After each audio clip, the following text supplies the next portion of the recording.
Сайн бацгаана уу? Роза байна. Та бүхэнд өнөөдөр мэндийг хүргэе. Омега 3 тосны хүчлийн талаар бахка мэдээлэл хүргье. За бидний бие махбодыг бүрдүүлж байгаа хамгийн жижиг нэгжийг эс гэнэ, тийм ээ. За бидний бие махбод 73 тэрлэн эсэс бүрддэг байгаа. За эс эрүүл байж ич бидний бие махбод эрүүл байна гэсэн үг. За эс болгон эсийн бүрхүүл буюу мембран гэж нэрлэдэг. Мембранаар бүрхэгддэг.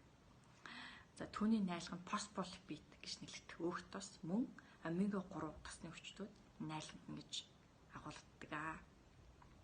Найлханд нь ортгоо гэсэн үг. За бид хоол хүнсээрээ ашигтай өөх тос гэж нэрлэгддэг. Ашигтай өөх тос, сайн өөх тос, ханаагүй өөх тос гэж бас нэрлэнэ. Энд маань ашигтай өөх тост маань болохоор зэрэг бэлчээрийн малын цэцгийн тоссон, шарт тоссон, өрөм, оливын тоссон, тэгээд хоньны сүүл, өвчүүний өөх омега 3 эдгээр маань ашигтай сайн өөх тос гэсэн ханаагүй өөх тос. Эдгээр маань бүдний хоол хүнсээр дутагдаад ирэхлээр тийм ээ. Энэ эсийн бүрхүүл гэж нэрлэгдэх мембран маань хатуу, уян чанар муутай, түүгээр хүнсний шимт байдлаас орох мөн очин солилцооны эцсийн бүтээгдэхүүн гадагшлах процесс маань алдагддаг бахнэ. За ингэж их удаан үргэлжилснээрээ эс энерги алдаж ядарч вирус амархан нэвтэрч орж амархан хөгшөрч тийм ээ мутацид орох тийм аюултай байдаг бахнэ. Тэр нь болохоор гений өөрчлөлтөнд орсон эс тийм ээ хавдрын эс гэж үзнэ. Тийм өөрчлөлтөнд орсон эсүүд гэсэн үг. За тэгээд омега маань бидний бие махбод ийм эс бүрийн найлганд ордог ийм их амин чухал ийм ханаагүй өөх тос байх нэ тийм ээ. Тэгээ бидний бие махбод үүнийг бол нийлүүлж чаддгүй. Зөвхөн хоол хүнсээр гаднаас л авч байх хэрэгтэй байх нь. За омега маань болохоор зэрэг дотроо омега 6 болон 3 гэж хоёр янз байдаг. За энэ аль нь болохоор бидний бие махбод хэрэгтэй тухайн нөхцөл байдлаас шалтгаалаад организм тусалдаг гэсэн үг. За омега 6 хүчлийн хэмжээ ихснээрээ цусны эсүүд маань хоорондоо наалдаж суцсыг нарийсгаж үргэлжлэлийн процессыг өрнүүлдэг.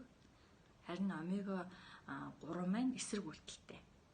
Цусын үргэлжлэлийн процессыг намжаан, цусыг шингэлэн, суцсыг өргөсгдөг байна. За тэгээд бид ингээд хуруугаа цусчлээ гэж утга цус гарна тийм ээ. Тэр үед болохоор зөв омега 6 тосны хүчлүүд маань ажиллаж эхэлдэг байна.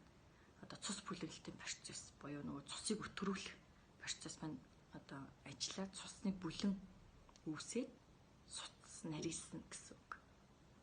За энэ судалгаагаар болохоор зэрэг омега 6 болон омега 3 тосны хүчлийн хоорондын харьцаа дөрвийг харьцах 1 байхад их тохиромжтой гэж үздэг. Харамсалтай нь энэ ихэнх хүмүүст маань энэ харьцаа бол алдагдсан байдаг. Энэ юутай холбоотой шалтгаан юу гэх юм бэ гэхлээр дотроо хансан өөх тос агуулсан хоол хүнс, хортой транс тос агуулсан эрүүл бус хооллолт. За тос ихээр агуулсан хоол хүнс, амттан, хям зэрэг эдгээр маань бидний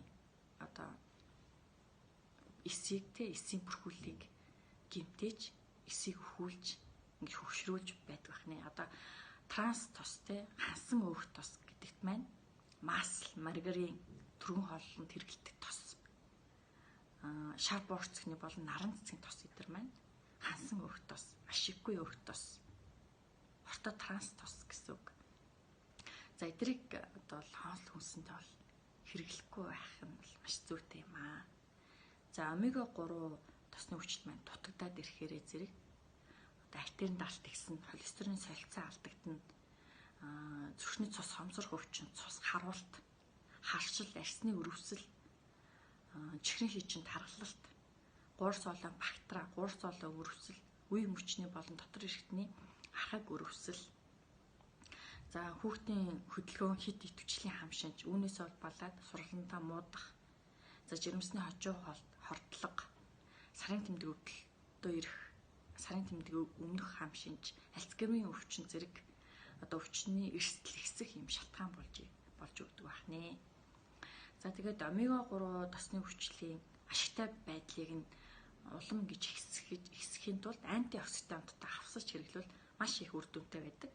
Антиоксидант маань одоо витамин С, витамин Е, бусад юм олон төрлийн одоо витамины ашигтай мультивитаминууд гэх мэт витаминуудаа хавсаж хэрэглэх юм бол маш их үр дүнтэй байх нэ. За та бүхэн минь лайк тараад комент хийээрэй. Баярлалаа.